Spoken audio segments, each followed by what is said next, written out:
Hi guys, welcome to back my YouTube channel. This is Bhimsen Verma. आज हम लोग नया चैप्टर स्टार्ट करने वाले हैं, सीक्वेंस एंड सीरीज।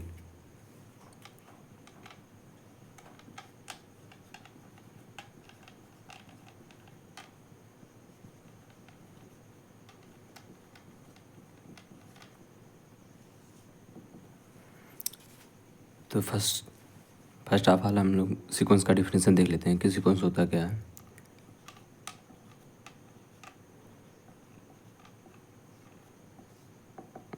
तो एनी कलेक्शन विथ आइडेंटिफाई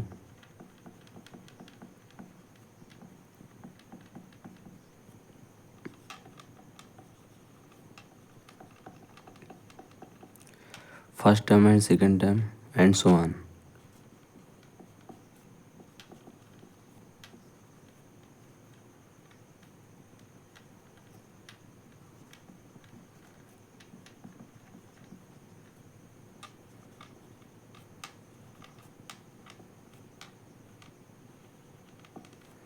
कोई भी कलेक्शन जिसमें हम फर्स्ट टर्म और सेकंड टर्म को आइडेंटिफाई कर पाएँ तो उस कलेक्शन को हम क्या बोल देते हैं, सीक्वेंस बोल देते हैं। एग्जाम्पल में पाई ई log 7 to the base 2 10 6 एक कलेक्शन है। इसमें हम पहचान पा रहे हैं कि ये फर्स्ट टर्म है, ये सेकंड टर्म है, ये थर्ड टर्म है। मतलब इस कलेक्शन में से हम आइडेंटिफाई कर पा रहे हैं first term, second term and third term. तो इसीलिए अपना ये क्या हो गया, सीक्वेंस हो गया। क्लियर। सीरीज की बात करते हैं कि सीरीज क्या होता है। तो रिप्रेजेंटेड सम ऑफ सीक्वेंस को हम क्या बोलते हैं, series. Represented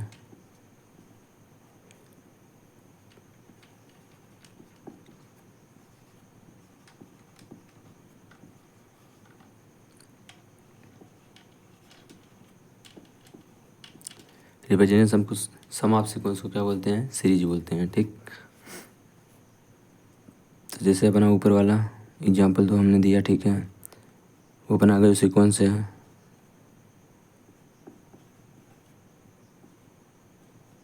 log 7 to the base 2 plus 10 plus 6, ये अपना क्या है, सीक्वेंस है, सॉरी सीरीज है। तो जो भी सीक्वेंस होते हैं उनका जो रिप्रेजेंटेड सम होता है वही क्या होता है, सीरीज होता है। क्लियर। बात करते हैं progression.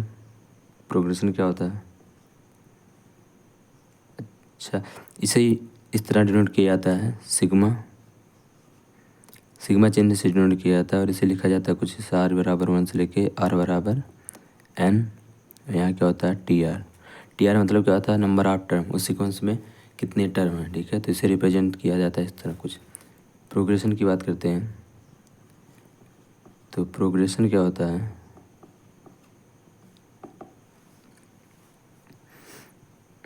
Any sequence with definite rule. कोई सीक्वेंस हो उसमें कोई डेफिनेट रूल लग रहा हो।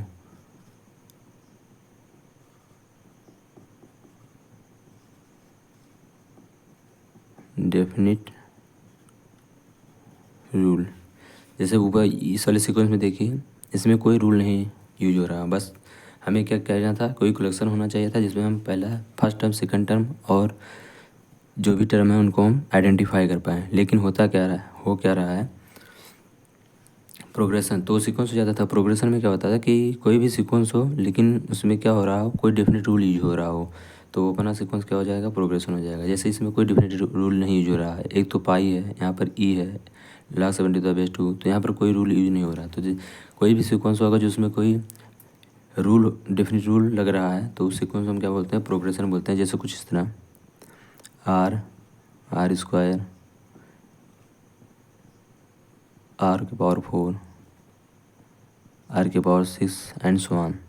तो इस वाले सीक्वेंस में देखो कुछ डेफिनेट रूल यूज हो रहा। पहला टर्म इसमें आ रहा है, दूसरा टर्म क्या हो गया है, r से मल्टीप्लाई हो गया, r स्क्वायर हो गया। इस वाले तीसरे टर्म में क्या हो गया, फिर r से r स्क्वायर था, यहाँ आर स्क्वायर से मल्टीप्लाई हो रहा है, पहले में आर से हुआ है, सॉरी इसमें इस तरह कर लें, कुछ इसको 3 कर लें,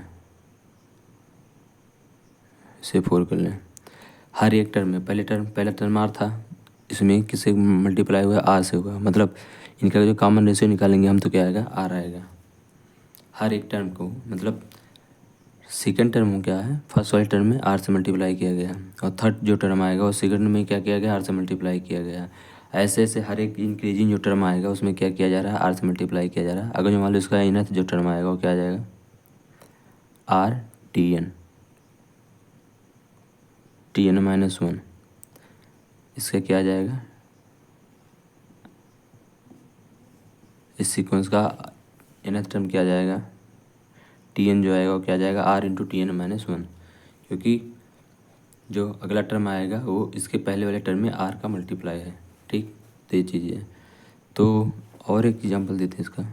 तो प्रोग्रेशन क्या होता है, कोई सीक्वेंस हो जिसमें डेफिनेट रूल यूज हो रहा हो तो उसी प्रोग्रेशन को क्या बोलते हैं, सीक्वेंस बोलते हैं। जैसे कुछ 1 हो गया, 2 हो गया, 3 हो गया, 4 हो गया, इसमें भी देखो एंड सो ऑन आ रहे हैं ऐसे।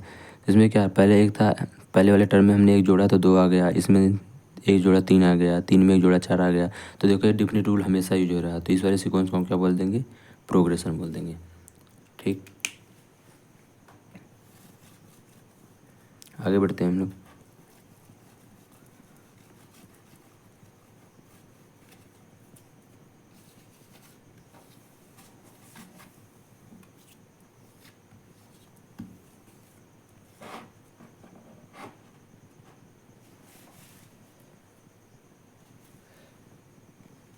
इसमें हम लोग को पढ़ना है, प्रोग्रेशन में हम लोग को पढ़ना है एपी, जीपी। एपी का मतलब होता है अर्थमेटिक प्रोग्रेशन, जीपी का मतलब होता है ज्योमेट्रिक प्रोग्रेशन। इस वाले चैप्टर में हम लोग कवर करेंगे अर्थमेटिक प्रोग्रेशन, ज्योमेट्रिक प्रोग्रेशन, और एक होता है एचपी हार्मोनिक प्रोग्रेशन, और फिर एजीपी अर्थमेटिक को ज्योमेट्रिक प्रोग्रेशन। उसके बाद मिसलेनियस मतलब सभी लोगों, मतलब जिनके इन सब के बारे में जो पढ़ा गया है, इन सभी के बारे में एक साथ। ठीक, तो इन सब चीज़ों के बारे में हम लोग को पढ़ा, इसमें पढ़ना है चैप्टर में। तो फिलहाल करते हैं स्टार्ट हम लोग एपी से, कि अपना अर्थमेटिक प्रोग्रेशन क्या होता है। प्रोग्रेशन समझ में आया, अब अर्थमेटिक प्रोग्रेशन देखते हैं क्या होता है।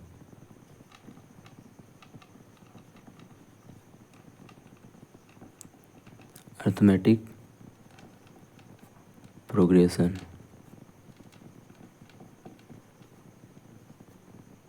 जिसे शॉर्ट फॉर्म में एपी बोलते हैं।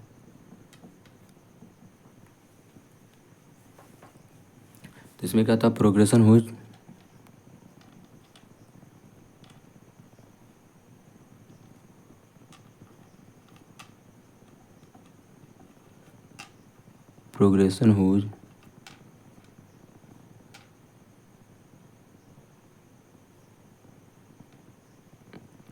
Term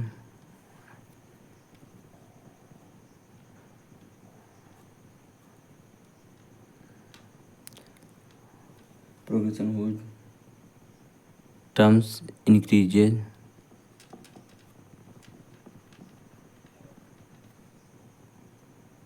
odd degree, progression whose term increases odd degree by a fixed number,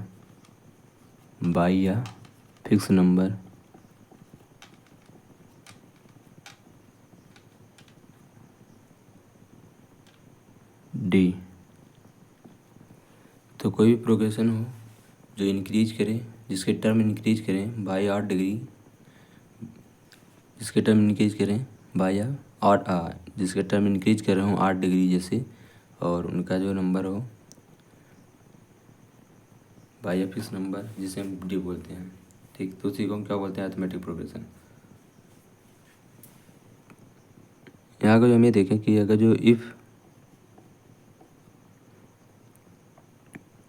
कोई प्रोग्रेशन है, if a progression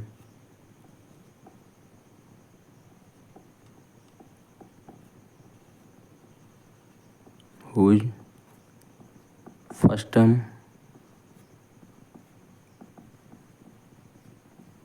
A and small a and common difference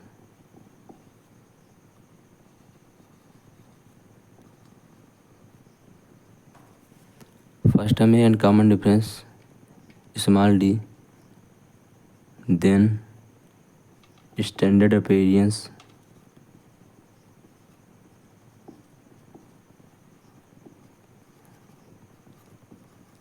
of AP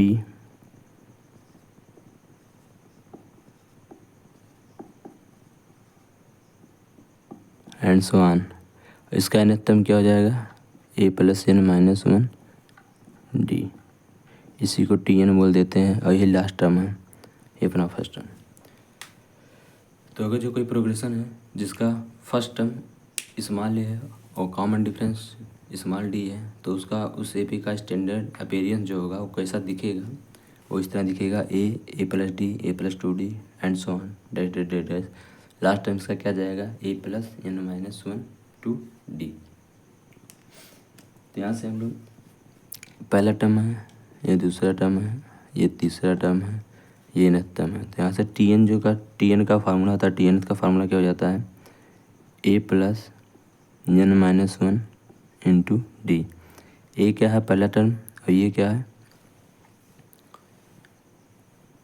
n क्या है नंबर ऑफ टर्म, उसमें कितने term है, -1 into D। D क्या है, इस AP का कॉमन डिफरेंस है।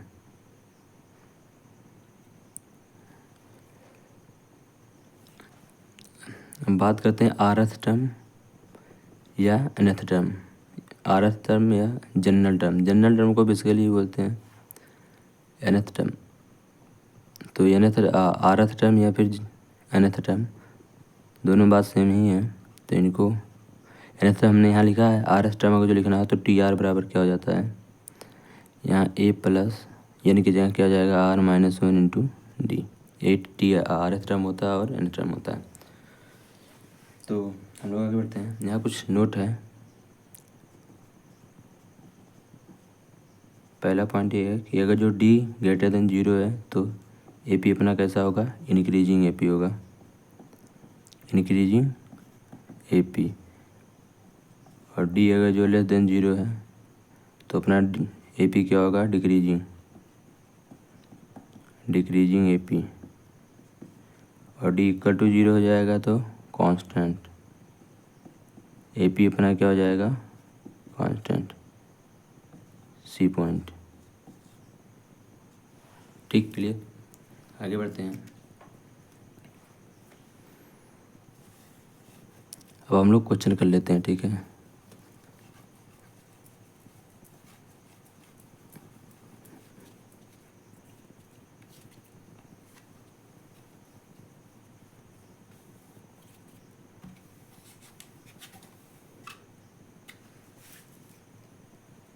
पहला क्वेश्चन ये है, 6th term and 11th terms of an AP are 17 and 32, find 20th term. 6th term किसी AP का 6th टर्म है और उसका वैल्यू कितना दिया है, 17।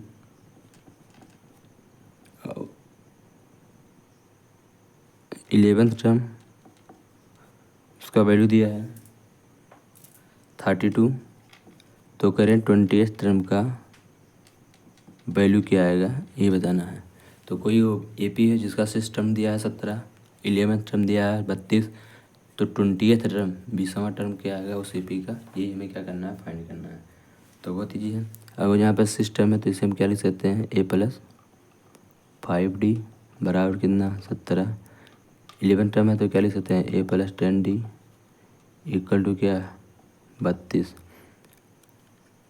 हम काम करें, इसमें से इसको घटा दें तो क्या मिलेगा हमको, 12 में 7 जाएगा 5, 2 में से 1 जाएगा 1, 10 में से 5 जाएगा 5D, ख़त्म हो गया। तो यहाँ से D बराबर कितना आ जाएगा, 3।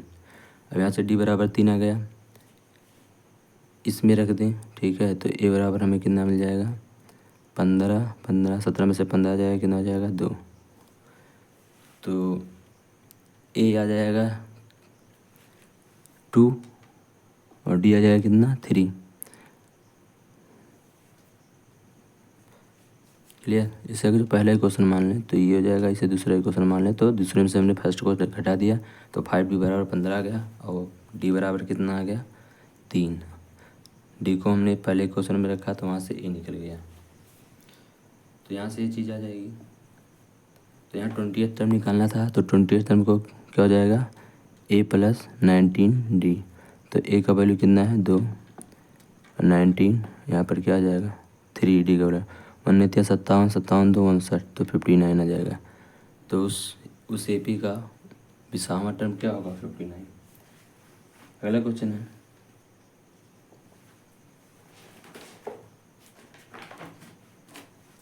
कह रहे हैं in an AP second term plus fifth term minus third term बराबर 10 and second term plus 9 term equal to 17। तो फाइंड द AP निकालना है इसमें कह रहे हैं कुछ इस तरह दिया होगा A2 plus A5 minus A3 बराबर 10 है और एक क्वेश्चन और दिया है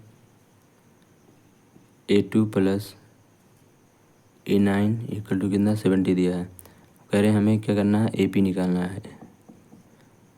ठीक, तो इससे हम क्या लिख सकते हैं दूसरे टर्म को क्या लिख सकते हैं A प्लस डी, पाँचवें टर्म को क्या लिख सकते हैं A plus 4d minus 3d। ठीक है, इक्वल टू 10।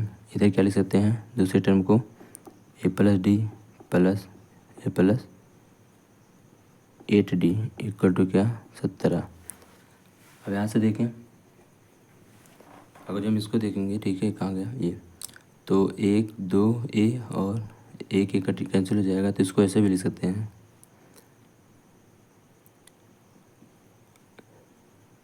तो यहाँ से क्या जाएगा A, यहाँ से 4 5 5 में से 3 जाएगा 2d,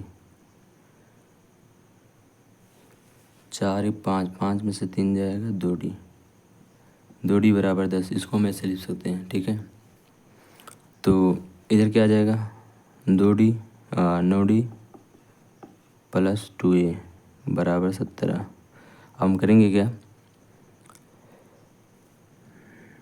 इसमें 2 का गुणा कर दें, इसमें 2 का गुणा कर दिया तो जब इसमें 2 का गुणा करेंगे तो क्या आ जाएगा यहाँ पर 2a माइनस 4d कितना आ जाएगा 20।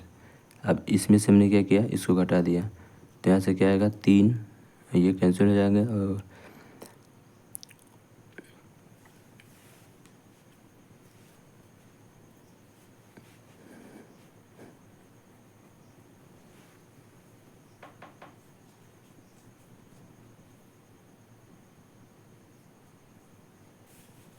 यहाँ प्लस रहेगा, गड़बड़ हो गया। यहाँ 5 था तो यहाँ प्लस 2 आएगा, 4d 5d 5d में से 3d जाएगा 2d आएगा और ये प्लस रहेगा।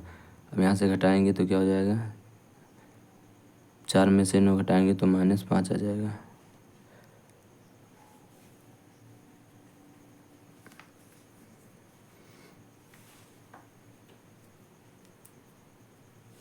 गड़बड़ हो रहा है। A 2 में से 1 गया A सही है, 4 1 5, यहाँ ये गड़बड़ हुआ है A3 के जगह पे A2 होना चाहिए। यहाँ पर तीसरा टर्म क्या हो जाएगा A माइनस ऐसा होना चाहिए, ये गड़बड़ था। 4 1 5 5 में से जो जाएगा 3 आएगा, कितना आएगा 3 और जब 2 से गुणा कर देंगे तो क्या हो जाएगा इधर 6 आ जाएगा। 6 में से 3 6d में से 3d घटेगा तो -3d आ जाएगा। तो यहाँ d इक्वल टू कितना आ जाएगा -1। d बराबर -1 आया, इस वाले वैल्यू को यहाँ पर रखें। ठीक है, तो क्या मिलेगा हमको -2, इधर जाएगा 17 2 19। अच्छा डी आया ना, सॉरी यहाँ -9 हो जाएगा, -9 हो जाएगा प्लस हो जाएगा तो ए बराबर कितना आ जाएगा 17 3 20 और 26 डिवाइड बाई 2 क्या आ जाएगा 13 आ जाएगा। तो डी आ जाएगा ए आ जाएगा। अब ए पी आराम से निकल जाएगा। पहला टर्म क्या है 13 डी कॉमन डिफरेंस क्या है -1 तो यहाँ से दूसरा टर्म 12 आ जाएगा, तीसरा टर्म क्या आ जाएगा 11 और ऐसे ऐसे, यानी ये कौन सा कौन सा ए पी है डिक्रीजिंग ए पी है, डिक्रीजिंग ए पी। तो अपना ए पी निकल जाएगा। ठीक, नेक्स्ट क्वेश्चन करते हैं। अगला क्वेश्चन है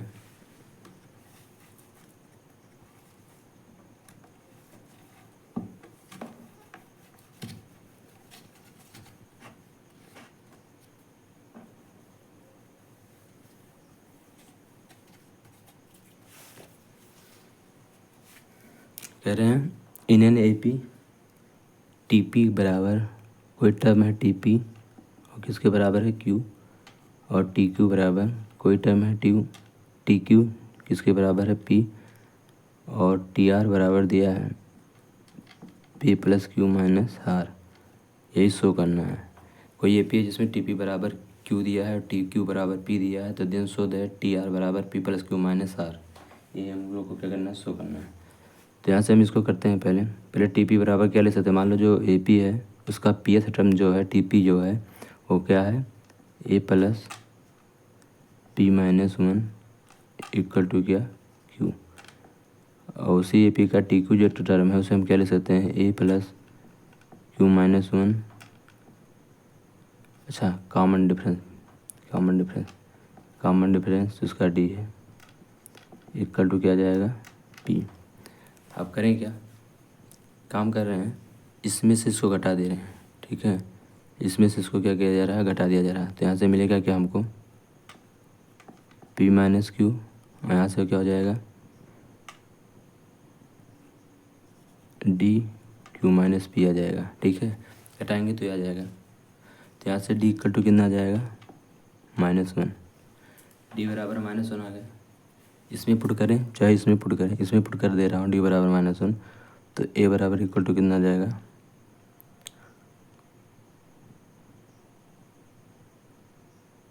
ये -1 रहेगा, इधर जाएगा तो प्लस हो जाएगा, तो यहाँ पर आ जाएगा क्यू प्लस पी -1, तो ए बराबर इतना आ जाएगा। डी बराबर ये है, ए बराबर ये है।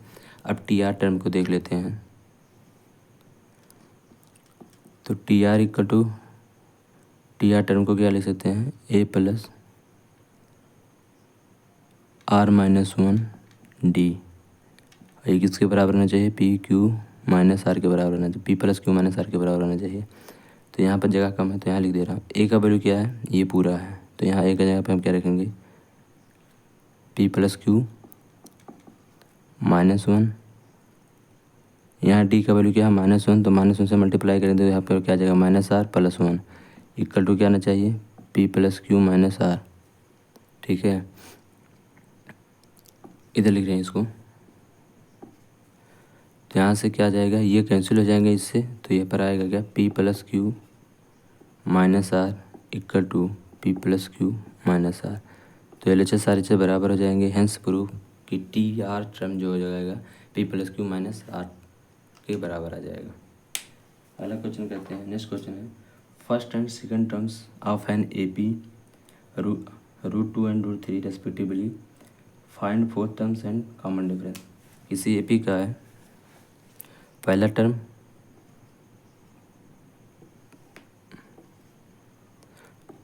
और कौन सा टर्म दूसरा term, first term and second term of an A P √2 and √3 respectively, find fourth term and common difference. तो इसका चौथा टर्म निकालना है और कॉमन डिफरेंस निकालना है। तो पहला टर्म ये है, दूसरा टर्म ये है, तो इनका कॉमन डिफरेंस क्या आ जाएगा डी बराबर second term minus first term, ये कॉमन डिफरेंस आ गया।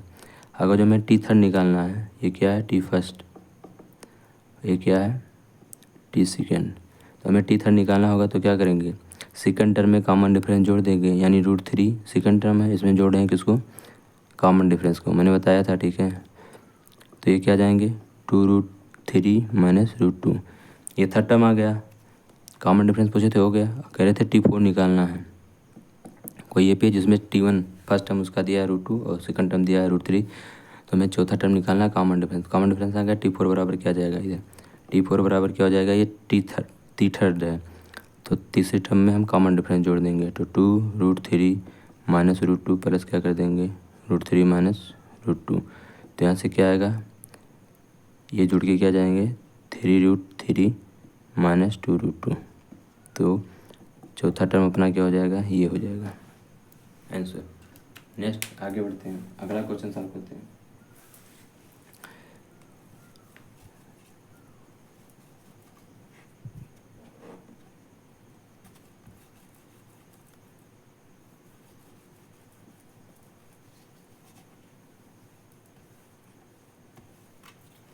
नेक्स्ट क्वेश्चन अपना ये है, prove that √2, √3, √5 can not be any three terms of an AP।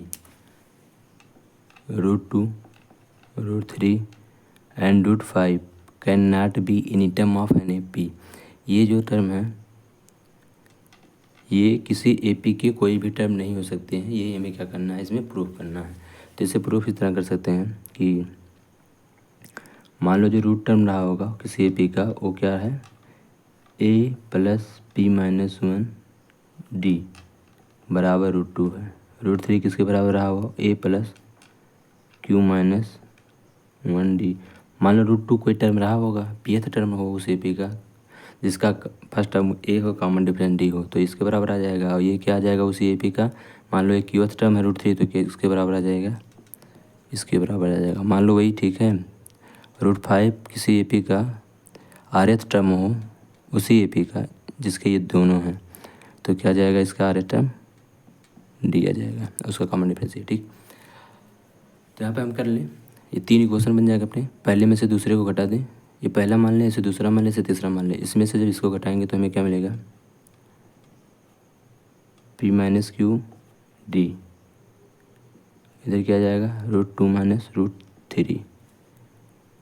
और फिर दूसरे में से तीसरे को घटाएंगे तो हमें क्या देखने को मिलेगा, Q - R D = क्या आ जाएगा, √3 - √5।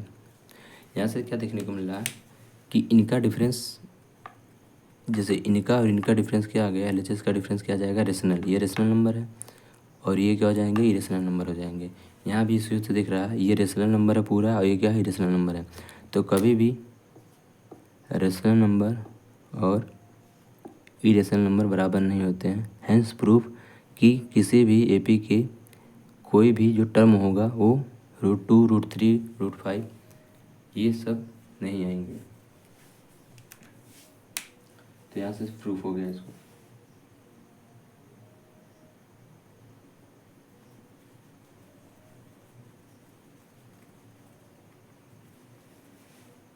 अगला क्वेश्चन अपना, अगला टॉपिक है तो SN sum of n term of an AP formula. तो अगर जो कोई AP है उसके जितने भी टर्म हैं उनको हम जोड़ें तो क्या आ जाएगा, हमें क्या मिलेगा, सीरीज मिलेगा। तो A+, तो सभी किसी AP में जितने भी टर्म थे, n टर्म थे, सभी को हमने जोड़ लिया शुरू से लेके। तो अपना जो आएगा SN बराबर, और उसी को हमने SN से डिनोट किया, और SN बराबर किसके आएगा, पहला टर्म प्लस दूसरा टर्म प्लस तीसरा टर्म प्लस, ऐसे से आते रहेंगे एंड सो ऑन। लास्ट में क्या हो जाएगा, 1 + n - 1 D लास्ट टर्म। ठीक है, ये पहला टर्म है, ये कौन सा लास्ट टर्म है। अब इसी सीरीज को हमने क्या किया, रिवर्स करके लिख लिया। इसको पहले लिख लिया, इनको बाद में कर दिया। तो यहाँ से आपको क्या देखने को मिलेगा, इसके नीचे क्या लिखा जाएगा, A + n - 1 D। और इसके पहले वाला जो टर्म होगा वो क्या होगा, A + n - 2D। इसके पहले वाला टर्म और लिखें तो क्या आ जाएगा, A + n - 3D। और लास्ट टर्म इधर वाला क्या आ जाएगा, इसके पास आ जाएगा एंड सो ऑन आते रहेंगे। तो A+ जो लिखा है n - 1 और D इसके साथ जुड़ जाएगा कौन, लास्ट इधर वाला का टर्म। मतलब अगर जो सॉरी जोड़ना नहीं है, लास्ट टर्म इसका क्या आ जाएगा, ऐसे लिखते जाएंगे, लास्ट टर्म इसका क्या आ जाएगा, ये आ जाएगा। अब इनको जो हम जोड़ें, ठीक है, इधर तो ये पहला टर्म है और ये क्या है, लास्ट टर्म। तो ये और ये जुड़ेंगे, और दूसरा टर्म किसके साथ जुड़ेगा, इनके साथ जुड़ेगा, इस पूरे के साथ, ये जुड़ेंगे इसके साथ। और तीसरा टर्म किसके साथ जुड़ेगा, इसके साथ जुड़ेगा। तो यहाँ पे देखेंगे जो हम ध्यान से, तो यहाँ से क्या मिल रहा है हमको, और ये दोनों भी LHS में जुड़ जाएंगे। तो इधर आ जाएगा 2SN बराबर क्या आ जाएगा, 2A + n minus one D. यहाँ से भी 2a आ जाएगा प्लस 2a प्लस यहाँ से एक d आ जाएगा, यहाँ से माइनस 2 d आ जाएंगे, तो यहाँ से कैंसिल होकर फिर वही आ जाएगा n माइनस वन डी। ऐसे ही जितने भी टर्म को जोड़ेंगे हमेशा ऐसे आएंगे। लास्ट टर्म को जोड़ लेते हैं, इसका ये है और ये है, तो यहाँ भी वही आ जाएगा, होगा क्या 2a plus n minus one D, यही आ जाएगा। ऐसे कितने टर्म आएंगे 2a plus n minus one into D, n term आ जाएंगे, n टर्म आएंगे तो सभी को जोड़े हैं, तो यहाँ पर इसको हम ऐसे भी लिख सकते हैं n into 2a plus n minus one into क्या डी, इधर क्या है 2SN, तो यहाँ पर SN बराबर क्या आ जाएगा n/2 2a plus n minus one D. तो यहाँ पर अपना फार्मूला क्या आता है, सम ऑफ n टर्म किसी भी ए पी का जो होता है, sum of first n term किसी भी ए पी का जो फार्मूला होता है n/2 into 2a plus n minus one into D. इसको हम इस तरह और याद रख सकते हैं, इसको और इस तरह से और लिख सकते हैं n/2 2a को क्या लिख सकते हैं a plus n minus one two D. तो ये क्या है लास्ट टर्म है, ये क्या है फर्स्ट टर्म है, तो यहाँ पर हम इसको क्या लिख सकते हैं t1 प्लस लास्ट टर्म। ठीक, तो इस वाले फार्मूले को हम एन बराबर ऐसे भी लिख सकते हैं n/2 first term plus last term. तो एन के दो फार्मूले आ जाएंगे, तो ये दूसरा फार्मूला ये हो जाएगा। तो दोनों तरीके से लिख सकते हैं इसको, सम ऑफ n टर्म का जो फार्मूला आता है दो तरीके से लिख सकते हैं। यहाँ पर कुछ नोट है, उसको मेंशन कर लें, बहुत इंपॉर्टेंट है। Sum of first n natural number, note है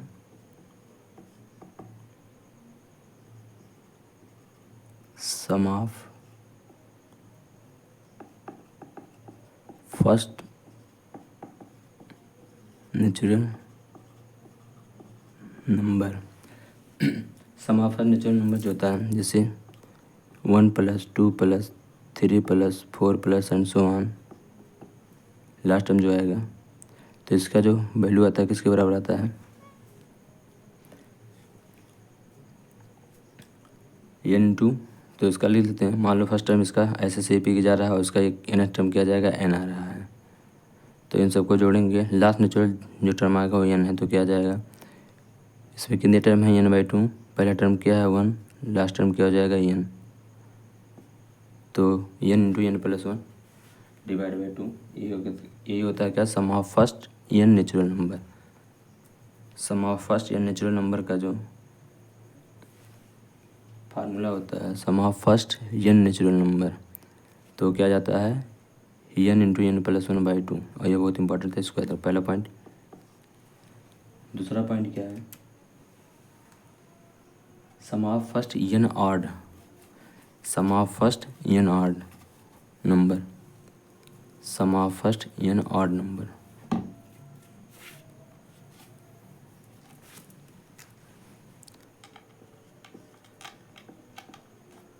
sum of first n odd number, तो क्या जाएगा 1 plus 3 plus 5 and so on, ऐसे से आते रहेंगे। इसमें कितना हो जाएगा लास्ट टाइम इसका n हो जाएगा। तो ये क्या होता है इसका फार्मूला क्या जाएगा, कॉमन डिफरेंस में क्या आएंगे 3 माइनस 1 2, 5 माइनस 2 5 माइनस 3, तो क्या जाएगा 2 आ जाएगा। तो अगर जिसको हम फार्मूला लगा याद ऐड करें तो इसमें कितने टर्म है n टर्म, तो n/2 2a 2 इंटू 1 वही आ जाएगा plus n minus one, common difference क्या है 2, तो ये हो जाएगा। एक किसके बराबर आ जाएगा, यहाँ से दो को कॉमन ले सकते हैं, तो क्या जाएगा, या इसको अंदर ले जाते हैं, ठीक है, तो यहाँ पर क्या जाएगा 1 मिनट को n/2 2 प्लस 2n माइनस 2, तो ये कैंसिल होकर क्या मिलेगा हमको n/2, और क्या जाएगा इधर 2n, तो इधर मिलेगा क्या n²। तो sum of n odd number का जो फार्मूला होता है, ठीक है, sum of first n odd number का जो फार्मूला होता है n² के बराबर होता है। तीसरा पॉइंट है sum of first n even number, sum of first n even number, इसे भी क्या लिख सकते हैं, जैसे 2 हो गया, 4 हो गया, 6 हो गया and so on nth term. और सभी के सभी इसमें क्या इवन है, तो इसमें क्या जाएगा n/2, पहला टर्म क्या है 2 प्लस 2 इंटू 2 क्या जाएगा 4, 4 प्लस n-1 इंटू डी क्या है, 4 में से 2 जाएगा 2 आ जाएगा, 6 में से 4 जाएगा 2 आ जाएगा, कॉमन डिफरेंस इसका भी 2 है, तो यहाँ से हम इसको क्या लिख सकते हैं, यहाँ से -4 में से 2 जाएगा, क्या जाएगा, इसे लिख सकते हैं 2 प्लस 2n, इधर क्या है n/2, इसको और ऐसे लिख सकते हैं, 2 को कॉमन ले लिया तो क्या जाएगा n इंटू 1 प्लस n, तो इनको ऐसे भी लिख सकते हैं, या इनको और लिखना हो तो क्या लिख सकते हैं n² प्लस n। तो sum of first n even number का जो फार्मूला होगा वो क्या जाएगा n² प्लस n, और ये बहुत इंपॉर्टेंट, इसे याद रखना। Sum of first n odd number का जो फार्मूला होता है वो क्या होता है n², sum of first n even number का जो फार्मूला होता है वो क्या होता है n² प्लस n, और sum of first n natural number का जो फार्मूला होता है वो क्या होता है n into n plus 1 divide by 2। ठीक, तो thanks for watching, next class will be move from here, आज के लिए इतना करते हैं, ठीक है, ओके बाय।